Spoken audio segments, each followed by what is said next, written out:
پہلا سوال جو کیا گیا وہ روزے کی حالت میں انہیلر کا استعمال کرنا کیسا ہے۔ تو دیکھیں، انہیلر یہ ایک ایسی مشین ہے جو جو دمے کی جنہیں شکایت ہوتی ہے وہ لوگ استعمال کرتے ہیں۔ تو انہیلر اگر کوئی شخص روزے کی حالت میں استعمال کرے گا تو اس کا روزہ ٹوٹ جائے گا۔ اس لیے انہیلر کا استعمال کرنا روزے کی حالت میں جائز نہیں ہے، اس سے بچنا چاہیے۔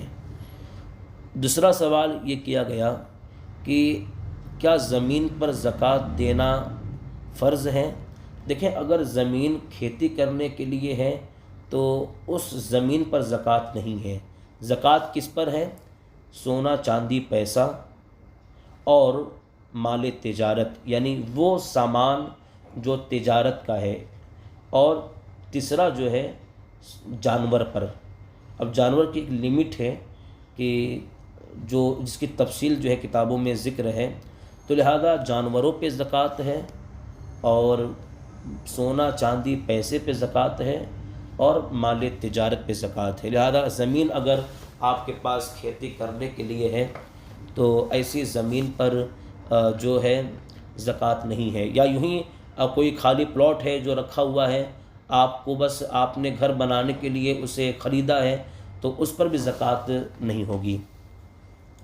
تیسرا سوال ہے کہ غیر عالم کا درس دینا یا بیان کرنا کیسا ہے۔ دیکھیں، غیر عالم کا درس یا غیر عالم کا بیان کرنا یہ جائز نہیں ہے۔ خود اعلیٰ حضرت امام اہل سنت نے فتاوی رضویہ شریف کے اندر اسے ذکر کیا۔ لیکن اگر غیر عالم کتابوں کو دیکھ کر، کتاب کو پڑھ کر سنائے یا کتابوں کی باتیں یاد کر کے سنائے تو گویا کہ وہ اپنی بات نہیں کر رہا ہے، جو کتاب کے اندر لکھا ہے وہ اس کی بات کر رہا ہے۔ تو اگر کوئی غیر عالم جس کو اچھی اردو پڑھنے آتا ہے اور اس کو طریقہ اچھا انداز ہے پڑھنے کا، اگر وہ دیکھ کر اگر وہ درس دے یا جو باتیں کتابوں میں لکھی ہے اس کو یاد کر کے وہی بیان کریں تو یہ شرعاً اس کی اجازت ہوگی۔ لیکن آج کل دیکھا یہ جاتا ہے کہ مائک اگر مل جائے تو وہ اپنی جانب سے کیا باتیں، کبھی یہ بات کبھی وہ بات، اور یہاں تک دیکھا گیا ہے کہ ہم نے تو یہاں تک دیکھا ہے کہ غلط عقیدہ، غلط مسئلہ عوام اہل سنت کے سامنے بیان کیا گیا اور عوام بیچاری نعرے لگا رہی ہے، عوام بیچاری سبحان اللہ بول رہی ہے۔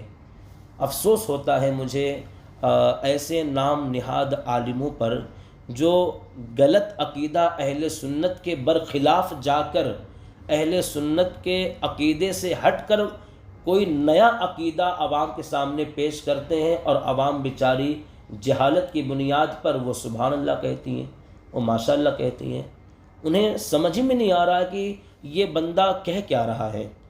آج دیکھیں نا، اہل سنت کے اندر کتنے ایسے نیم رافضی گھسے ہوئے ہیں جو سنی بن کر اہل سنت کے اسٹیج پہ آ کر اہل سنت کو جو ہے برباد کر رہے ہیں۔ کتنے ایسے لوگ ہیں۔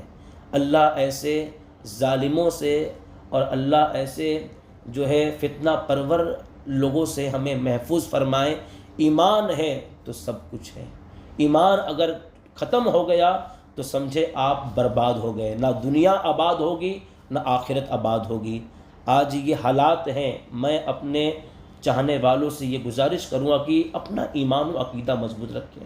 اسی لیے ایک بزرگ فرماتے ہیں، تمہاری ٹوپی پرانی ہو جائے اسے بدل لینا، تمہارے کپڑے پرانے ہو جائے اسے بدل لینا، تمہاری جوتی پرانی ہو جائے اسے بدل لینا، عقیدہ پرانا ہے پرانا ہی رکھنا، عقیدہ نہ بدلنا۔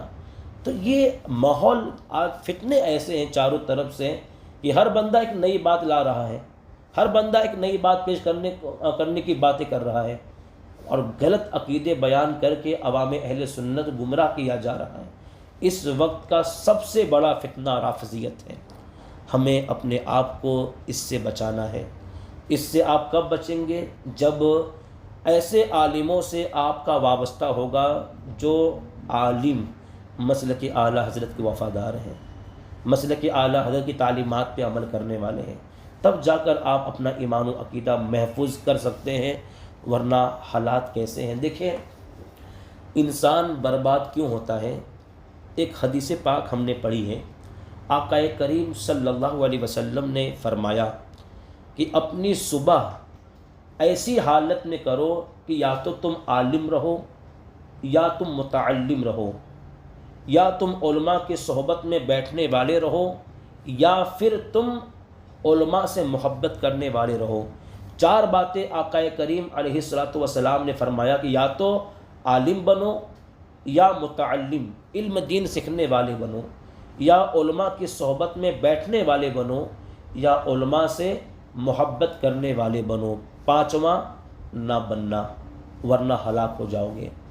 تو ایک بندہ اگر عالم نہیں ہے تو علماء کی صحبت میں بیٹھ کر اگر علم حاصل کرتا ہے تب بھی وہ بچا رہے گا، علماء سے محبت کرتا ہے تب بھی بچا رہے گا، علماء کی صحبت میں بیٹھتا ہے تب بھی بچا رہے گا۔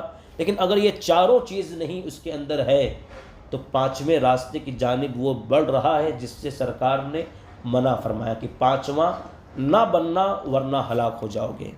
تو میری بات آپ سمجھ گئے ہوں گے، یہ نیم رافضیوں سے ہمیں بچنا ہے اور اپنا ایمان و عقیدہ ان سے بچا کر اس کو محفوظ کرنا ہے۔ ہاں، پانچواں سوال ہے کہ فجر کی نماز قضا ہو گئی، بعد میں ٹائم بھی نہیں ملا، پھر ظہر کی نماز کا ٹائم ہوا، نماز کھڑی تھی تو فجر کی قضا نماز کب پڑھنی چاہیے؟ اگر صاحب ترتیب ہے تو فجر کی نماز پہلے پڑھ لے، لیکن اگر وہ مسجد میں گیا ظہر کی نماز کھڑی ہے اور وہ صاحب ترتیب نہیں ہے تو ظہر کی نماز ادا کر لے، ظہر کی نماز ادا کرنے کے بعد وہ فجر کی نماز جو قضا ہوئی ہے وہ ادا کر سکتا ہے۔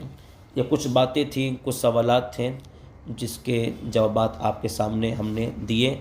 اب آپ اپنے سوالات پیش کریں تاکہ آپ کے سوالوں کے جوابات دیے جائیں۔